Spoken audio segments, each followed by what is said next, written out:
Welcome back friends. मैं प्रतिभा पुनः अपने यूट्यूब चैनल पे आप सबों का हार्दिक अभिनंदन करती हूँ। मित्रों, आज मैं सूर के पद हमारे हरी हारिल की लकड़ी की व्याख्या करूँगी, जो इस प्रकार है। हमारे हरी हारिल की लकड़ी, मन क्रम बचन नंद नंदन उर, यह दृढ़ कर पकड़ी।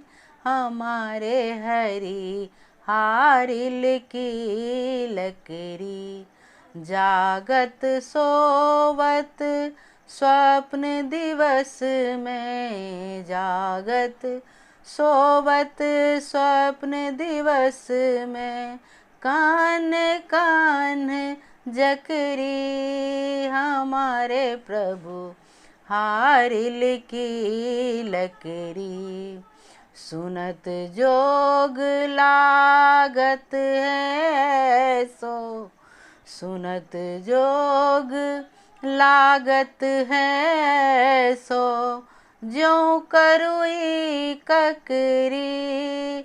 हमारे प्रभु हारिल की लकड़ी, सूतो व्याधि हमको ले आए, देखी सुनी न करी। हमारे हरी हारिल की लकड़ी, यों तो सुर तिन्हीं ले सौंपो, जिनके मन चकरी। हमारे प्रभु हारिल की लकड़ी। प्रस्तुत पद हमारी पाठ्य पुस्तक में संकलित सूरदास के पद से लिया गया है। गोपियाँ के हृदय में श्री कृष्ण के प्रति अपार प्रेम था, अपार स्नेह था।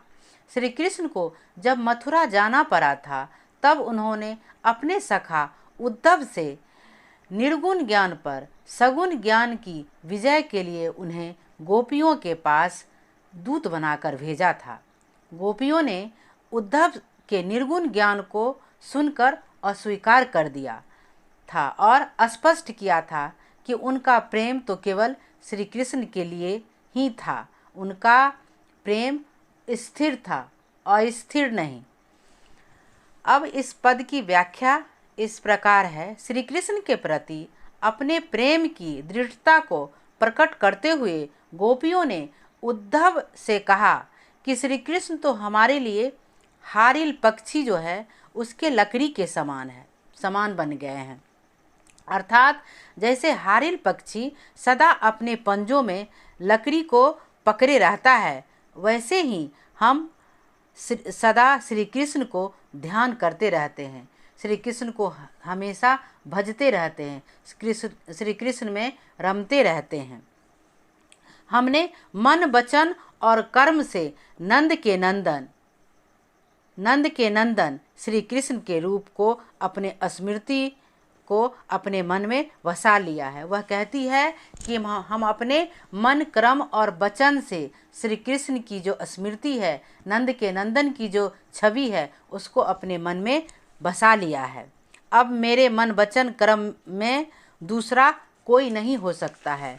हमारा मन जागते सोते स्वप्न या प्रत्यक्ष में सदा श्री कृष्ण को ही भजता रहता है, सदा श्री कृष्ण को ही रटता रहता है, उन्हीं को भजता रहता है, सदा उन्हीं में रट लगाए रहता है, सदा उन्हीं को स्मरण करता रहता है। हे उद्धव, तुम्हारी योग की बातें सुनते ही ऐसा लगता है मानो करवी ककड़ी खाली हो। यानी सखियाँ कहती है, तुम जो निर्गुण ज्ञान की बात हमें कहने आए हो, तुम्हारी ज्ञान की बातें सुनकर मुझे लगता है, मुझे ऐसा प्रतीत होता है कि मैंने करवी ककड़ी खा ली हो, मैंने तीखी ककड़ी खा ली हो। अर्थात तुम्हारी योग की बातें हमें बिल्कुल अरुचिकर लगती है। तुम्हारी योग की जो बातें हैं मुझे पसंद नहीं आती है। तुम हमारे लिए ऐसी बीमारी लेकर आए हो जिसे हमने न कभी देखा और न कभी सुना है, और ना ही कभी भुगता भी है। हम तो तुम्हारी योग रूपी बीमारी से पूरी अपरिचित हैं। तुम यह बीमारी किसी और को दे दो जिसका मन हमेशा चकई समान चंचल रहता है।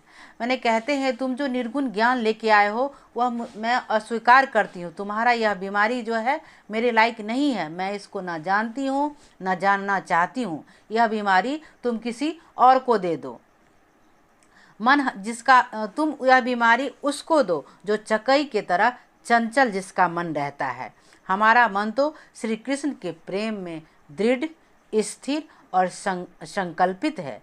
जिसका मन चंचल हो वही योग की बातें कर सकता है। मैं तो श्री कृष्ण के प्रेम स्नेह में स्थिर हो गई हूँ। यह बीमारी तुम किसी और को जाके दो। धन्यवाद।